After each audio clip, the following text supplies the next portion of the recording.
दोस्तों, आपको यहाँ पर एक तस्वीर दिखाई दे रही होगी। यह तस्वीर ली गई है आपकी एनसीईआरटी की कक्षा चौथी की पुस्तक आसपास के पाठ 26 से। तो यहाँ पर जो तस्वीर में मौजूद हैं, इनका नाम है वहीदा प्रिज्म। इनके बारे में हम काफ़ी कुछ जान चुके हैं, इनका एक इंटरव्यू भी हम पढ़ चुके हैं, पर इनकी एक खास बात है। ये भारतीय नौसेना में काम करती हैं और इनकी खास बात यह है कि ये पहली महिला रह चुकी हैं भारतीय नौसेना में जिन्होंने एक पूरी परेड की कमान को संभाला था, जो कि किसी भी महिला के लिए और किसी भी भारतीय सेना के एक फौजी के लिए बहुत अहम बात होती है।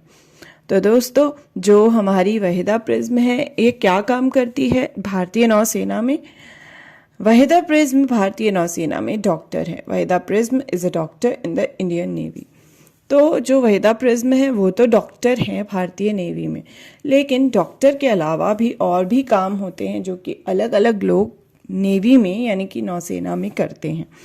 देखिए, ये तस्वीर जो है यहाँ पर, यह भारतीय नौसेना की तस्वीर है। बीच में एक बड़ा सा जहाज़ पर आसमान में उड़ता हुआ हमें कुछ तो दिखाई दे रहा है। यह तस्वीर भी है भारतीय नौसेना की। तो आपको यहाँ हेलीकॉप्टर और आसमान में उड़ते हुए हवाई जहाज़ तो दिखाई दे रहे होंगे। आखिर इनका क्या काम भारतीय नौसेना में, जब नौसेना समुद्र पे काम करती है? दरअसल जब भी कोई युद्ध होता है या युद्ध ना भी हो रहा हो, ऊपर से नज़र रखने के लिए समुद्र पर इन एरोप्लेन्स और इन हेलीकॉप्टर्स का इस्तेमाल किया जाता है। तो भारतीय नौसेना में पायलट की भी ज़रूरत होती है।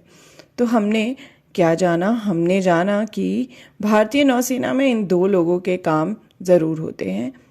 इसके अलावा भारतीय नौसेना में क्या क्या काम होते हैं? What are the different occupations in the navy? आपको क्या लगता है कि यह डॉक्टर के अलावा और पायलट के अलावा नौसेना में क्या क्या काम होते हैं? इसके अलावा मैं एक काम तो जानती हूँ।